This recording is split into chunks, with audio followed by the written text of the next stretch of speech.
Welcome back. And we're moving into our final segment for today. And this is a gift alert. If you're looking for something to pick up for Christmas, Story Time, a collection of Belizean short stories. And it's a book and video produced by the National Council on Aging.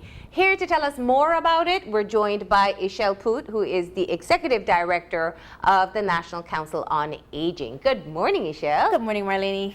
Thank you for being here. Thank you for having me on this morning. Now, are you going to read us some stories? Is this what this is about? No, I'm not going to read the stories. It's going to ruin the surprise tomorrow at the lunch.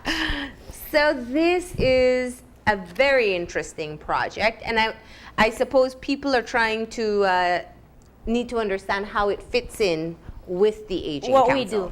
Okay, so in 2009, we actually started working on Storytime all the way in 2009 when I just came on with the council. It's a project out of our education committee, and the idea was to get older people linked with younger children telling stories, a tradition that I think most Belizeans can identify with. My father comes from a village in Corozal called Pachacan. And I remember growing up and sitting under a huge tree with my grandfather, and he would be telling us Anansi stories and Tata Duende stories. And those are beautiful memories. But as our society changes, that dynamic tends to change. And we stop looking towards older persons as a source of information and knowledge. So the Education Committee conceptualized putting together this collection of short stories. All the stories reinforce a positive message. So we'd have older persons read the stories to children, and then the children dramatize the stories in costumes, bringing out the elements. And the entire project ran from about 2009 to about 2012, and we produced a total of 14 stories during this time, only video stories. We distributed them, we had them up on our YouTube channel, and in 2016, when we got our new program officer, she's looking at what the things we developed, and she said, what would be an excellent idea? That we take this project and we create a takeaway, something that families can take into their homes. Yes. And that became the jump to conceptualize creating the Storytime short story collection accompanied by the DVD. Now, the stories, where do they originate from? All the stories are Belizean. Okay. Belizean based, Belizean written. Out of the 14 stories that we had produced, we could only get 10 with full copyright release to be able to reproduce in the book. So a number of the stories are stories that I wrote while I was as the program officer at the council. We have a story by Cheryl O'Brien, one by Mr. Hernan Ochieta, and then we have some stories that are credited to unknown authors because we pieced those stories together from other readers that have been created before by Belizean writers. So they have multiple authors, but the story itself is built off of that. So we have all of that information in there. And then the illustration, it's done by a young Belizean artist by the name of Rashid Palacio. We worked along with Rashid, and he developed all the imaging, and our layout was done by Miss Margarita Leiva up in Orange Walk. So it's like 100%. It's a beautiful all book Belizean too. art. It's lovely. Yeah. It's absolutely gorgeous. So we're trying to show people at this time. Now, in putting together, there is a particular element of Belizean storytelling that obviously fits into what we expect with a regular storybook, but it is the characters, it is the moral of the stories. The location, the Yes. situations that they find themselves in. For example, there's a story in there called Lazy Larry. Now, in Lazy Larry, you see Larry under the desk.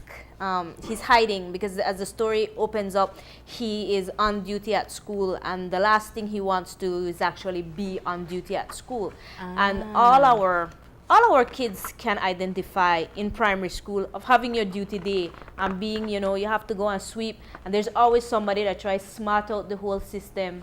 So that was Lazy Larry. But the story itself develops then into a story that his teacher tells him about this teacher's great-great-great-great-grandfather who was a farmer who never brought back crops from the farm. And how that farmer then became industrious in the end, and the need to be industrious and to work. So that's, kind of how they're connected, Yeah. how you look at them, how they develop.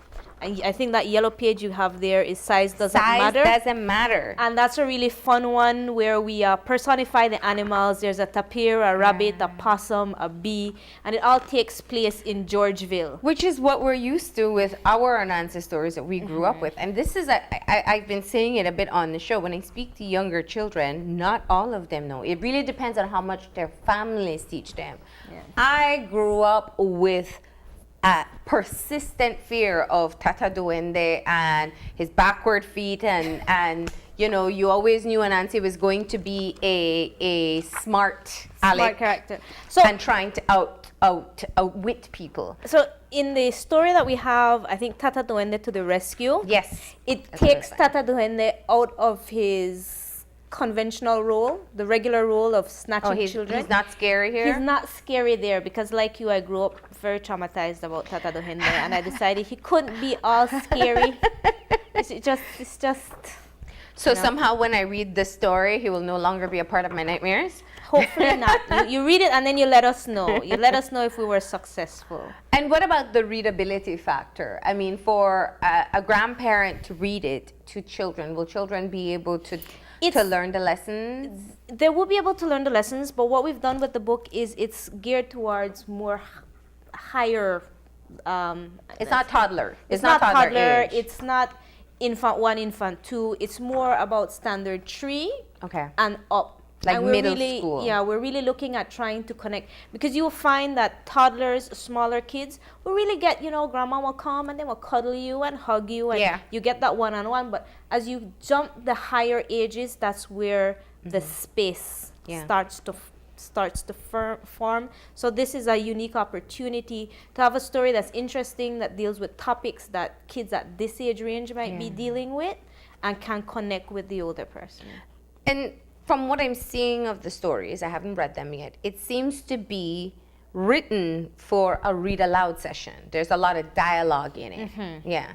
You can role play, because what we did, the stories are almost 100% exactly what's on the DVD. Yeah. So you get that dynamic, you get those ideas coming out, and it's really a great aspect for role playing. If you have a very dynamic reader, they really come alive quite easily.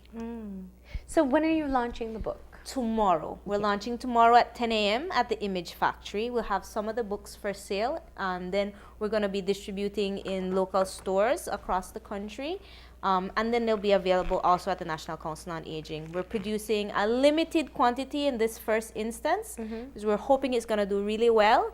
Like I said, it's a gift alert. It's a gift alert, and all the proceeds from it will go directly back into generating, into programming that we're doing at the council, looking specifically at intergenerational opportunities. Now, explain to us, beyond just having a grandparent or an older person read to a child, what does it do for the child, and what does it do for the elderly person? I think what it does for the child is it reinforces the child's place. It gives them a sense of security. I am seen, I'm heard, somebody's taking time. There is somebody there for me. For the older person, it creates, once again, the security of having a place within the home and within the family. There's a place that they fit in, and very often as we age, we start losing a lot of those places and those markers. You know, when your kid is 15, they will come to you for advice, they will look for you, but as you get older, some of that space begins to create. So in this instance, we're reconnecting those older people with those children. This is a safe place. This is a place I can come for information. And then the older person feels needed, useful, and they can step outside of the role of storyteller, because even in telling a story, you build a relationship. So you're strengthening those bonds. Okay. And the cost of the book? The book and the DVD, it comes purchased in one, is for $30. Oh, okay. So it's essentially $3 a story. They're 10 stories. No, that's very affordable, and I think it's a great publication to keep in your home. for any random moment where you feel like sitting down and reading with your kids, whether you're an elderly parent or not, whether you're elderly grandparent or a parent. Or parent, you know, one of the things. Or an aunt who likes reading aloud. Once you enjoy reading, the stories are very dynamic. We've had people that when we were doing the test samples, like adults would come and they'd start reading, and you'd hear them, you know, giggling at different aspects of it. It's a really fun stories. DVD, and you are able to see the stories because the kids act out in costume, in person. It's really very interesting and dynamic. So hopefully we'll see some of these stories at the Festival of Art soon. Hopefully. Yeah. And as you pointed out, this is a part of a fundraiser for the work that takes place at the Council on Aging. So you'd be able to raise funds for your different activities in working with the elderly population. Definitely. Well, how do people get in touch with you if they want to find out where they can get it? They can contact us at the council at 822-1546. We do have a Facebook page, National Council on Aging, Belize, and we do have a website. So any of those, you get a hold of us. We should be having some out in Angelos Press. We've checked at Daker's bookstore, and we'll be placing them in local bookstores for distribution. This is such a great initiative, and like I said, it's actually well timed. I'm sure you know that was Christmas, so people can pick it up for the families.